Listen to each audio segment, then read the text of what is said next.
Fox News pays almost $800 million to Dominion voting systems because it was going to get screwed at trial. And while this settlement isn't going to fix democracy, it's definitely going to sting. Yes, the 2020 election is over and the winner is, well, no one. 3 years and one attempted overthrow of the government later, half the country still believes that there was major election fraud. That's because conservative media outlets like Fox assured them that it was true. Over and over and over again, Trump supporters were told that the election was rigged by Chinese Bluetooth thermostats, or Italian space lasers, or in the case of Dominion voting systems, a Venezuelan algorithm developed by Hugo Chavez to steal elections. Thanks in part to Fox, the election tech company found itself playing a central role in conspiracy theories flogged by Donald Trump about a stolen election. Local governments canceled contracts to buy its voting machines, and its employees found themselves targeted by death threats. In March of 2021, Dominion sued for defamation, and now Fox is cutting a very, very big check. How big of a check? Well, $787.5 million, which is about half of the $1.6 billion that Dominion asked for when it filed suit. But remember, the amount of money that you ask for in the prayer in the complaint is completely arbitrary and always nonsense. That's a whole bunch of libel slander, and it's the kind of settlement that really shows that Fox knew it was going to get screwed at trial. But to figure out how screwed they were, we have to go back to the start of this lawsuit. In its complaint, Dominion pointed to 20 specific segments on Fox which were defamatory and painted the network as desperate to claw back its viewers from upstart conservative rivals One America News and Newsmax. It started with Fox's election night call of Arizona for Joe Biden, which provoked an immediate backlash from the White House. Trump's failed son-in-law, Jared Kushner, called Fox CEO Rupert Murdoch directly, and Trump campaign employees began attacking the company online. Soon, Trump joined the onslaught, firing off a barrage of nasty tweets about Fox, as well as praise for Newsmax and OAN. The impact to Fox's ratings and its stock price was immediate, and it provoked a panic within the network's management. And so to win back its viewers, Fox went on the offensive, giving airtime to attorneys like Sidney Powell and Rudy Giuliani. We're gonna need more air quotes for these attorneys, to tell lies about vote fraud in general and Dominion in particular. Fox host Maria Bartiromo led the charge on November 8th. The network's own researchers had been predicting for weeks that Trump would lead in early counts of in-person election day voters, but lose ground as absentee and mail-in ballots were counted late at night, the so-called red mirage. But after the election, Fox allowed Powell on the air to claim that Dominion software was corrupted by a vote-flipping algorithm, and the so-called Kraken lawyer claimed that Trump's landslide victory overwhelmed the servers, forcing officials to shut down the machines in the middle of the night for dumps of votes for Biden. She even went so far as to accuse Dominion of bribing election officials in Georgia.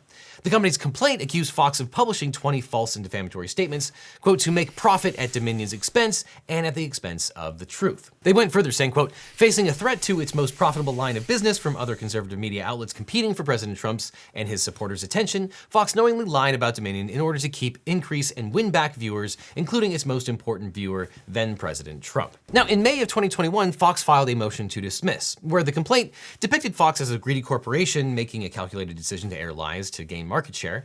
The network's response described it as a warrior for the First Amendment. Quote, the press must remain free to cover both sides, or there will be a free press no more. Fox argued that Dominion had failed to meet the legal bar for defamation of a public figure. Under the actual malice standard set up by the Supreme Court in the 1964 case of New York Times versus Sullivan, a plaintiff has to prove that the defendant either knew that the statement was false or was so reckless in deciding to publish the information without investigating whether it was accurate that it literally did not care whether the statement was true or false. Now, Fox alleged that it had no knowledge that the claims about Dominion rigging the vote were false when it aired them, and it pointed to Trump's allegations about the widespread fraud and the recounts going on at the time in multiple states as proof that the stories about vote dumps and algorithms were inherently plausible. And it also put forward two specific defenses that are often confused. One is the neutral reportage defense, in which media outlets are protected from libel charges when they accurately and objectively report newsworthy claims made by prominent groups against public figures as part of an ongoing controversy.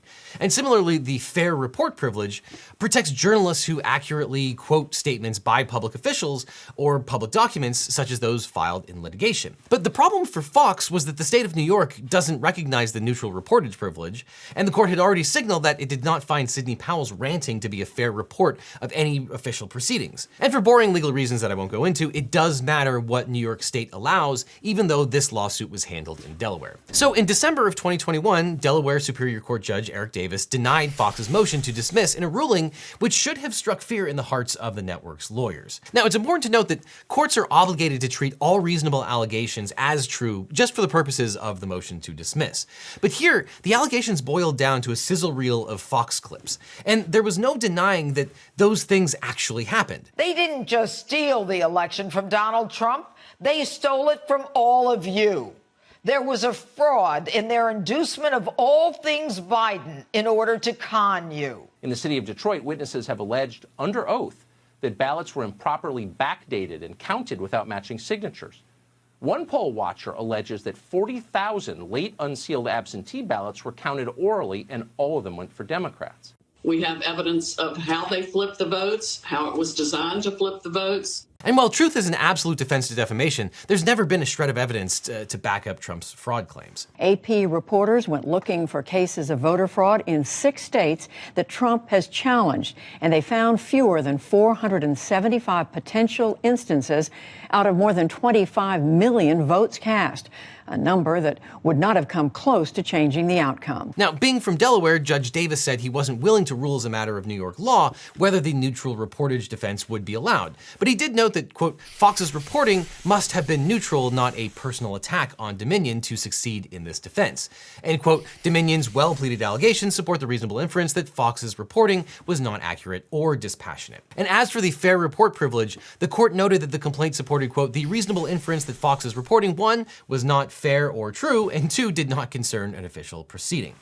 But worst for Fox was Judge Davis's finding that the complaint made a colorable case that, quote, Fox either 1, knew its statements about Dominion's role in election fraud were false, or 2, had a high degree of awareness that the statements were false, i.e. that they had satisfied the actual malice standard, which is pretty hard to do. The court pointed to, quote, countervailing evidence of election fraud from the Department of Justice, election experts, and even multiple Fox reporters who accurately debunked the fraud claims on air. Joe Biden will be inaugurated on January 20th. To say this constitutes living in reality. And if I offered you a false reality, if I told you that there was an excellent, phenomenal chance that the Supreme Court was going to step in and deliver a victory to President Trump, I'd be lying to you. Moreover, Dominion plastered Fox with upwards of 3,300 emails explaining that the vote rigging claims about its machines were lies. Judge Davis wrote, quote, the fact that despite this evidence, Fox continues to publish its allegations against Dominion suggests that Fox knew the allegations were probably false. And so, with a motion to dismiss denied, the case continued, and the parties spent over a year conducting discovery. And Dominion's lawyers spent hundreds of hours deposing every host, producer, and executive at Fox.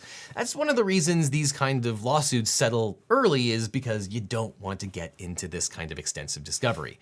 And here, they poured over thousands of pages of texts and emails. They watched a whole lot of Fox clips, and at the end of the year, they came back and filed a motion for summary judgment in January of 2023. Essentially, Dominion argued that there were no issues of fact. Everyone agreed what the factual issues were, and it was just up to the judge to decide the legal implication of those facts, or at least the outcome of several of the main issues, and that Judge Davis should rule on those issues or the entirety of the case without a trial. Now, this is an extremely normal thing to do. It's basically a trial on paper, but it's also one of the most labor-intensive motions that you can file in front of the court.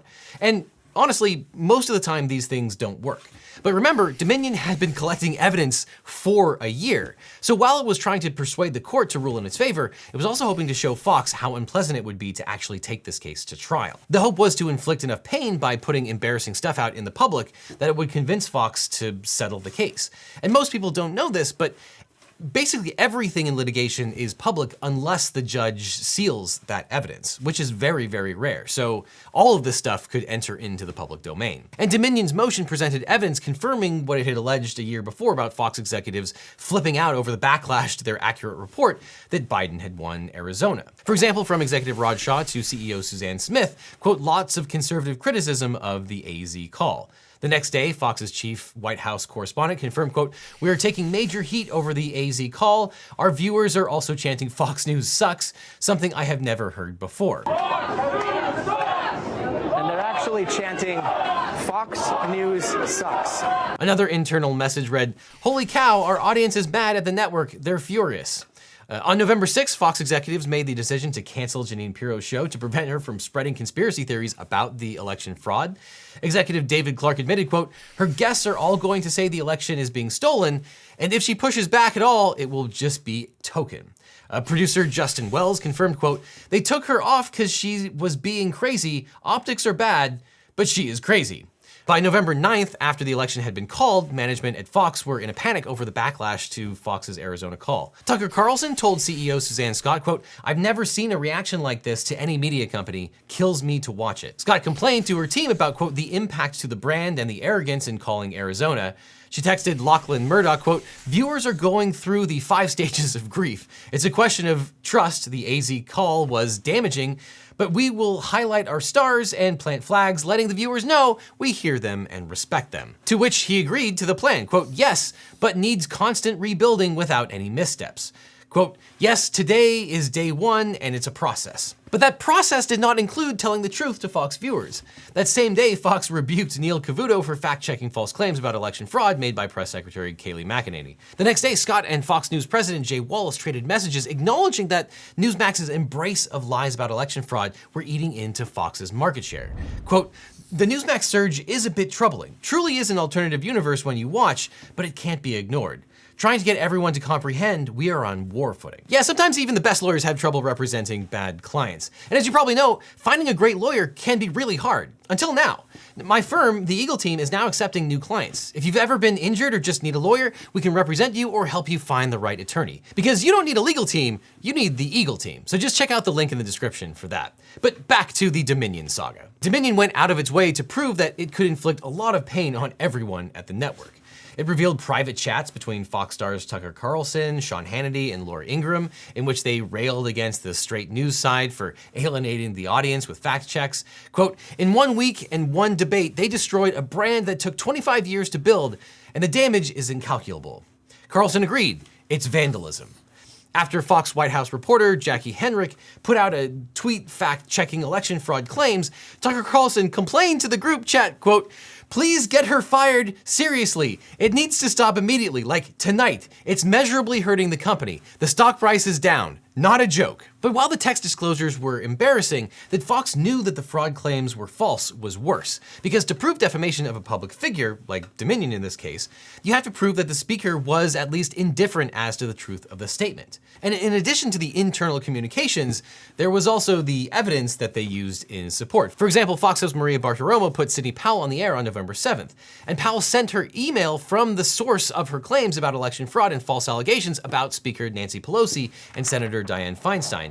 The source wrote, quote, "I've had the strangest dreams since I was a little girl. Most were just odd. Others were clearly predictions. I see what others don't see and hear what others don't hear." And taking a tip from a source who claims Antonin Scalia was killed as part of a human hunting party seems pretty indifferent at best. Between that and the 3,600 plus emails from Dominion fact-checking Fox's false claims and begging the network to stop airing them, Dominion made a convincing case that Fox had defamed it under the Sullivan Standard. So on March 22nd, Judge Davis issued a partial summary judgment in favor of Dominion. While he wasn't prepared to rule on the issue of actual malice, he held that each and every one of the 20 statements pointed out by Dominion was in fact defamatory, which is a large part of the ballgame. He said, quote, "The evidence developed in this civil proceeding demonstrates that it is crystal clear that none of the statements relating to Dominion about the 2020 election are true." You know, when a judge writes in all caps that it's crystal clear, that's a bad sign. Or as he put it elsewhere in the order, quote, "Fox takes a nuanced approach to falsity."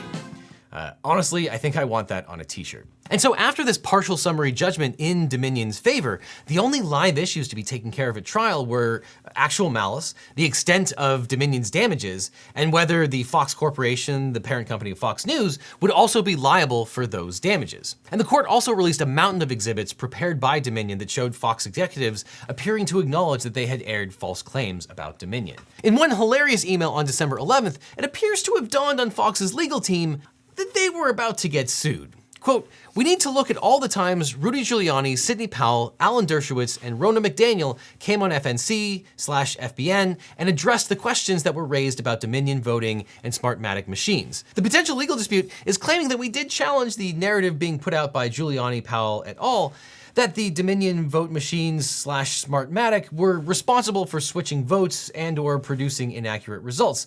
Sometimes we didn't, but we're looking for the times we did challenge this narrative. In a moment of lucidity, the frantic executive added, quote, "It won't be shows like Dobbs, Hannity, etc. We need to specifically look at straighter news shows." There was also a slide deck with image after image of executives saying things like, quote, "I watched Lou Dobbs closely for 2 weeks during the conventions. The North Koreans do a more nuanced show." Damn! Oof. The unkindest cuts come from the inside, I guess. Or Suzanne Scott angrily emailing her team about fact checks by Fox hosts. Quote, "This has to stop now. This is bad business. The audience is just furious and we are feeding them material." But still, Fox didn't settle. So Dominion applied more pressure in the lead up to the April 17th trial date. Although Fox definitely helped. On April 11th, it emerged in a hearing that Fox's lawyers had obfuscated Rupert Murdoch's role at Fox News. While the Murdoch family patriarch is the CEO of Fox Corporation, it was only last week that it emerged that he also holds a position at Fox News. This was significant because of the issues of actual malice and the potential liability of the parent company, and Judge Davis was not amused. He said, quote, "You have a credibility problem. I need to feel comfortable that when you represent something, to me, it's the truth." And this was not true. Then Maria Bartiromo's former producer, Abby Grossberg, who was suing the network for employment discrimination, released audio tapes which she claimed to have turned over to Fox's lawyers. Here's Bartiromo talking to Rudy Giuliani, who admits that he doesn't have proof of the claims he's making on air. Whatever you can tell us in terms of evidence would be really helpful. Okay, great. Is there anything you want to make sure that I get to? I can tell you exactly what we have. Perfect. And what about this software, this Dominion software? That's a little harder. Troubling. To tell you right, it's being analyzed right now. I mean, there are a couple of races that have been reversed because the Democrat was triple counted, two already in Michigan. Now, whether that applies for the whole state or not, I can't tell you yet. This Dominion software, does Nancy Pelosi have an interest in it? I've read that. I can't prove that yet. Okay. After Dominion's lawyers played that tape in court, Judge Davis ordered Fox's lawyers to preserve their communications regarding the Discovery failures and appoint a special master to look into what happened. Just more pain. So on Sunday, April 16th, the court announced that the trial would be delayed by a day. Then on Tuesday afternoon, when opening arguments were scheduled to begin, they didn't. At 4 p.m., Judge Davis announced the parties had settled the case and dismissed the jury. On the courthouse steps, Dominion's lawyer, Justin Nelson, announced the $787.5 million settlement, roughly half of the $1.6 billion that Dominion had originally sought. Fox put out a tepid statement acknowledging, quote, the court's ruling finding certain claims about Dominion to be false and touting its, quote, continued commitment to the highest journalistic standards. It did not admit wrongdoing, and so far, no one at the network appears to have gotten fired. You're fired. So who won this case? Well, definitely not Fox, despite the fact that the settlement doesn't require them to publicly admit wrongdoing on air or change its behavior in any way. $787 million is a huge figure, even for a company as rich as Fox. And for Dominion, which was valued at about $80 million in 2018 and might possibly be around $220 million in 2022 for the entire company, it's an astronomical payout. And yes, it could have gotten more if it had taken the case to the jury, or it might have gotten nothing. And even if it had won the trial, that might have gotten reversed on appeal. So you know how juries are. You never know. And on top of that, in any event, any decision would have been tied up in appeals for years, whether they ultimately won the appeal or not. With the settlement, Dominion gets the cash today. And if you're hoping for a corporation to save American democracy by taking out another corporation, well, you're gonna be waiting a very long time. And while the public didn't get to spend 6 weeks watching Dominion's lawyers tear apart the Murdochs and hosts like Bartiromo and Carlson on the witness stand, which admittedly would have been very entertaining, we still got a pretty good look inside the company. And those statements were found as a matter of law to be false. And in the meantime, Dominion's competitor, Smartmatic, is also suing Fox for $2.7 billion and promises to pick up where this lawsuit left off. And Dominion still has multiple pending lawsuits against figures like MyPillow guy Mike Lindell and Newsmax. So don't worry, it's still going to be 2020 for a very long time. But if you have a mustache like Mike Lindell, you should probably shave it off, which you can do with today's sponsor, Henson Shaving. Now, all of you know me as a beard-wearing Eagle lawyer, but there's nothing that'll get a jury more suspicious of you than looking unkempt and sloppy. So keeping my neck and cheekbones clean is of utmost importance, or in the summer when I just shave it all off, which is where Henson comes in. For the longest time, I was using razors that have 5 blades and a disposable head, which work, but at the same time, you go through those cartridges really quickly and they're insanely expensive. But this is the Henson AL13, a single-bladed safety razor. The engineering that went into this thing is immense. The difference is that instead of 5 blades, this guy only has 1 blade, and the blades are super cheap to manufacture and there's no plastic in the cartridges, so they're better for the environment and it's much better for your budget and everything else. Now, I've seen claims that 1-bladed safety razors do a better job because they cut at the surface instead of getting down below the surface, which can cause irritation and razor bumps.